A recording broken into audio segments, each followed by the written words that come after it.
Hey guys, so for a variety of reasons, I am going to do a 7-day mental diet a la Emmett Fox. I will find a link to the 7-day mental diet PDF and link it below. Maybe. I'm saying I will, but I have been less than stellar with my track record of actually remembering to do that. But it's like a very short ebook, and just read it. But I'm for a variety of reasons, I'm going to do this.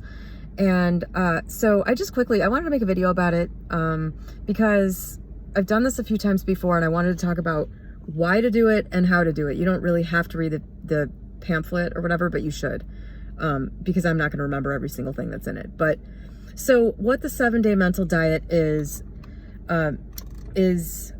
exactly what it sounds like. It's basically limiting severely the amount of time that you spend thinking about anything negative, anything distressing, anything that could fall into that category in any way, shape, or form, or anything that's in the ballpark. So you commit to doing this for a week, which means you make it your number one priority. That's what that means. I think this is an issue with a lot of people when they read about concepts for a different way to think or whatever. They read this stuff and they say, oh, okay, I'm going to do that, or I want to do that. But they fail to realize that it needs to come to the forefront of your mind, and it needs to be like the most important thing that you have going on, or it's not going to happen. If you just read about something, you know, your mental patterns and habits and all that stuff are too strong. If you don't intentionally sort of keep it there and reference it and think about it, and I think for me, you know, consciously and specifically say this is going to be more important than everything else for the period of time it takes to get it to register and, you know, take. If you don't do that, you'll just forget about it. That's been my experience. Seems to be the experience of a lot of people in the manifesting community about a lot of things. It kind of, you know, there's just sort of this idea that just knowing about something then makes it active in your life. Or, you know, just understanding a concept in a surface way, or reading a concept and saying, okay, well, I know what those words means that you're going to understand it at a deeper level or be able to do anything with it. It really takes intentionally focusing on something, sometimes, a lot of the time, to get anything from it. So the mental diet is a really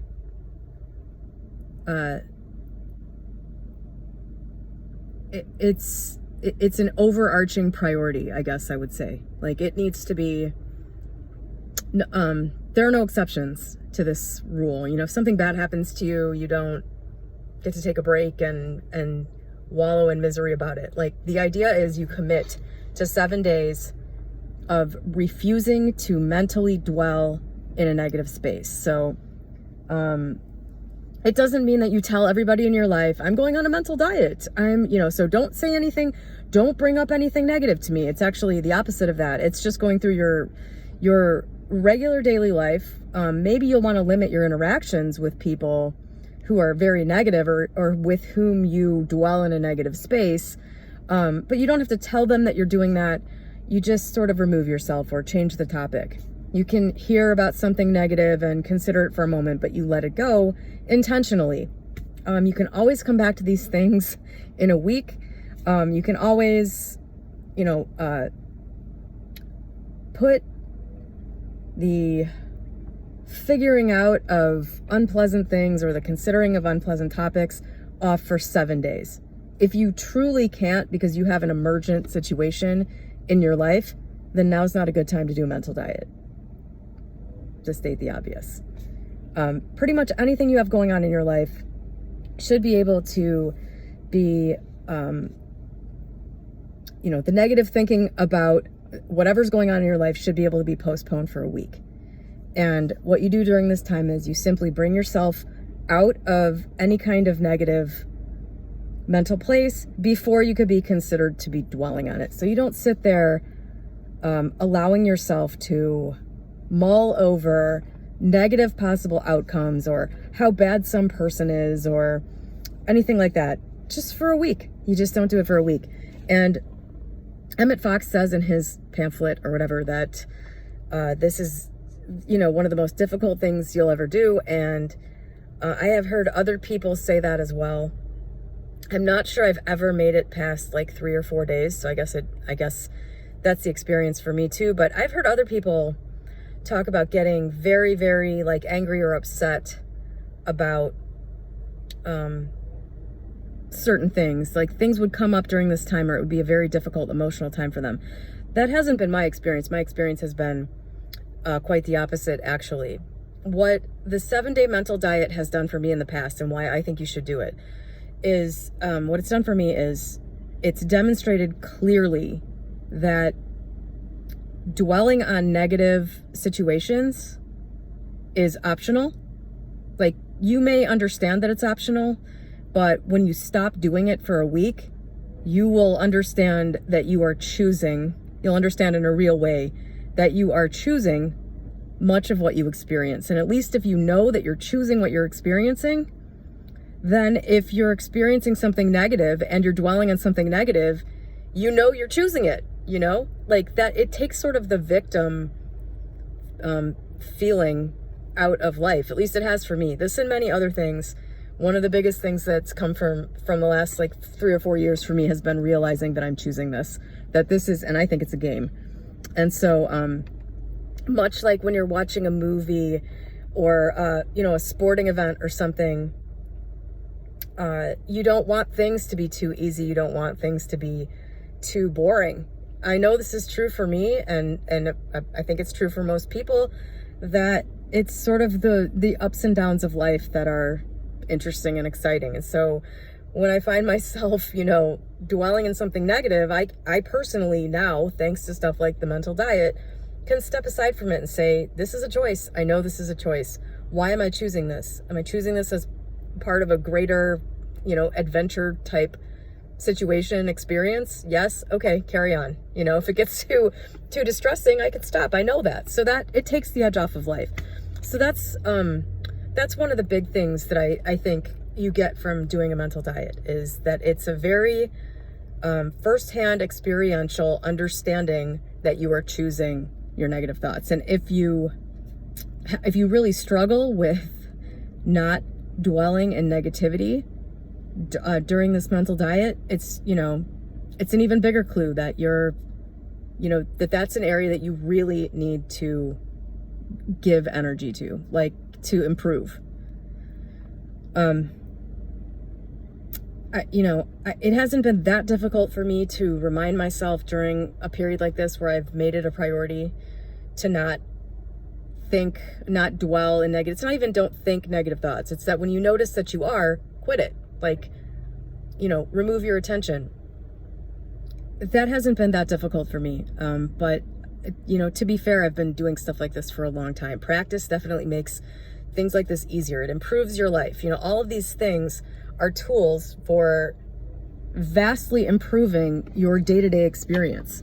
So that's why I think it's valuable to do it. If you've never done it, it will give you a glimpse, at least, at the truth, understanding firsthand the truth that you are choosing all of your experience, with few exceptions.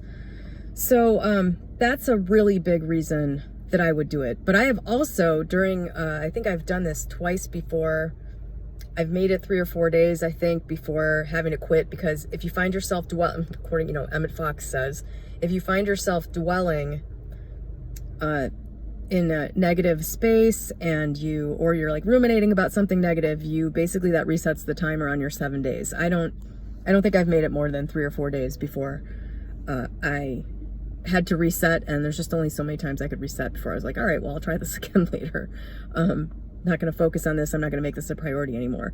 But during those times that I have been able to do it for a few days, there have been some, pretty big insights. Like, there have been belief systems or behaviors that I was really wanting to understand the source of, that I just really wanted to unravel more so that they could just fall away and my life could change. And I haven't been able to intellectually work those things out. And then at least once during one of these periods of time where I was doing the mental diet, one of those things, I had sort of a spontaneous memory of where a bunch of stuff came from. It was pretty crazy. I mean, I think I cried. I think Matt came into my office right after I was remembering this and connecting it, and I told him what was happening, and I like teared up. It was crazy. It was one of these emotionally cathartic moments that just like came out of nowhere. That's how much just like the mind running wild will block, you know, insights from coming to you. It's pretty crazy. It's pretty crazy. But so that's another reason to do it. And a final note on this about prioritizing it. I think there is often a resistance to the idea of making something that seems optional more important overall than things that don't seem optional. In this case, you know, or like when I was talking in a recent video about the busting loose from the money game, the concepts in there of prioritizing, removing the energy from energetic ideas, which this is really sort of a similar thing, but it just a different, this is kind of just like a turning your focus away from it intentionally rather than looking head on at something and, you know, saying this is not real and sort of imagining removing the energy from it. They're very similar. It seems like if you make that the most important thing, that it's going to somehow, you know, like you're not going to get the things that need to be done, or that it's going to screw up your schedule somehow, or that, you know, there's sort of a fear there that you can't afford to do that, that the other things you have going on in your life are too vastly important to make anything, to put anything above them. And what I think it's really hard to understand, but is true, and just, you know, you can hear this and accept it, is that when you make something like this a central part of your life, everything else sort of seems to magically fall in around it. You get actually more done. You get things done more efficiently and happily, and everything just seems to work out better when you do prioritize these mental things. It can be really hard to make that leap. It's such a small, it's, you know, it seems like such a small thing to have some faith in, but it can be so hard to make that leap because it is a mental shift. Saying, I'm going to prioritize my mental state. I'm going to prioritize not, you know, ruminating about this negative thing, even if it means I have to stop what I'm doing and intentionally, you know, do something like clear my mind, sit quietly for 5 minutes, whatever, read some chapter of a book that I know will like bring me back to center. You know, like there's just this illusion that you have to cling to the way you're doing things right now because that's what's keeping you safe, or it's keeping you supported financially or whatever. What actually ends up happening is that as you do those things, your mentality changes. You see faster and easier ways to do things. Everything just sort of seems to flow better, and it works out beautifully. But there's that little fear, there's that little resistance, or that big resistance to the little thing of making that shift, prioritizing something. Because you have to consciously stop and, you know, have a little come to Jesus meeting with yourself and say, look, this is what we're doing right now. It doesn't matter what happens for the next 7 days. This is my priority. My priority is to shift my focus away from thinking about something negative. So, even if some negative thing crops up at work, I'm not going to spend my mental time in a negative state. I will address the problem if there is one without allowing myself to go there.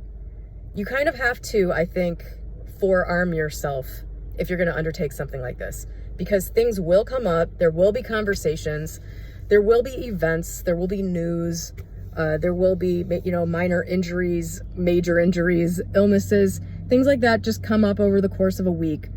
Hopefully not all of those things. And I think you have to kind of have an idea what you're going to do, and that is what prioritizing it means. If this thing happens, I already know what I'm going to do. I'm going to tell myself that I'm in a period of time where I'm not dwelling on this. The problem will be available to deal with and safe to deal with in 3 days or 5 days or however long away the end of your 7-day period is. And in the meantime, dealing with it as best you can without going to the negative place mentally. You just have to think about it a little bit beforehand. And also, I think it makes sense, as somebody who has been pretty successful with business and most other things that I've done in my life, I think timing is everything. Sometimes it is just not the time to start something like this. If you're planning on starting it tomorrow, it's probably not going to happen. I think you sort of have to be in the mood to do it now. And it can be really demoralizing to have a plan for something like this and just not be able to execute it because you're doing it at the worst possible moment when you have too many things going on. I would just keep this idea in your mind of doing this and sort of wait for a good opportunity where you're feeling up. It seems enticing. You think you can do it. There isn't anything is going to be very difficult to knock you off during that time. Because believe me, plenty of shit will come up.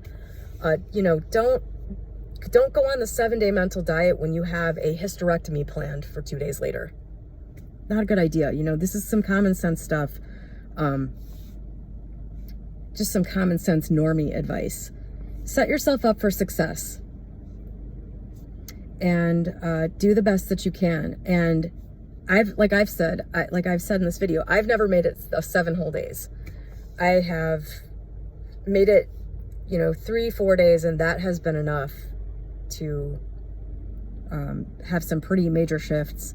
And so, I don't know, hopefully I'll be able to do it for the whole 7 days this time, but I wanted to talk about that. I hope that was at least interesting for somebody, and that somebody out there decides to do the 7-day mental diet and to see firsthand just how much of this existence is being chosen, or some other insight or whatever is going to come out of it for you. And have a great day.